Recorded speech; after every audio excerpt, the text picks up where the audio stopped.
Amirawa Hopa. Thank you for joining us. I am Aaliyah Chavez.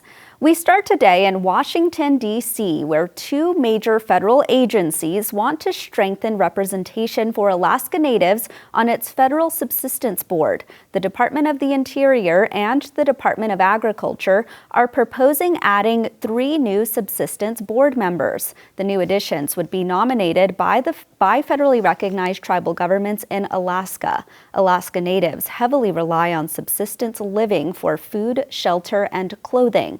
In a press release, DOI officials say the new members would bring personal experience in order to address the unique cultural needs of Alaska Native people. Staying with news about Alaska, officials are praising the USDA for its plans to purchase seafood from the state. The United States Department of Agriculture will buy $100 million worth of Alaska pink and sockeye salmon. The purchase will support Alaskan communities by providing jobs and helping those experiencing food insecurity. According to Yupik Congressional Representative Mary Peltola, the agreement is a first step in putting more Alaska seafood in federal programs and supermarkets across the country. We head now to North Dakota, where a new program is increasing the number of Native American teachers in the state. In a partnership with the University of Jamestown, the Minnewacan Public School, and the Northeast Education Services, this initiative will support Native Americans pursuing teaching careers. Despite schools in the state being populated by 90% Native Americans, there are rarely Native teachers. The goal of the program is to support Native students in finishing high school, getting them exposed to college, and then on the path to becoming educators.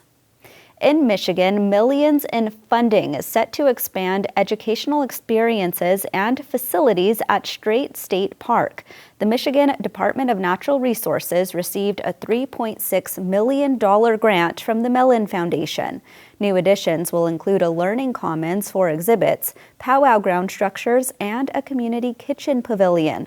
The project is led in partnership by the Department of Natural Resources Michigan Resource Center, the Sault Ste. Marie Tribe of Chippewa Indians, the Bay Mills Indian Community, and other tribal communities in the area. Construction is expected to begin in summer 2024 with completion in 2025. Well, last year was the first time in over a century that buffalo returned to roam free on their homelands on the Blackfeet Reservation. Now the documentary Bring Them Home explores buffalo revitalization efforts from Blackfeet citizens. Brother and sister duo Ivy and Ivan McDonald co-directed the documentary, highlighting that this is not just a story of the buffalo, but of the resilience of their people. Filmmakers point out that the loss of buffalo from the land meant the loss of the Blackfeet way of life, the trauma of which still reverberates today. Actress Lily Gladstone, who grew up on the Blackfeet Reservation, narrates the documentary and told Variety this is one of the most precious collaborations of her life. The documentary will premiere at the Big Sky Film Festival in Missoula, Montana on February 24th. And those are the headlines for the ICT Newscast.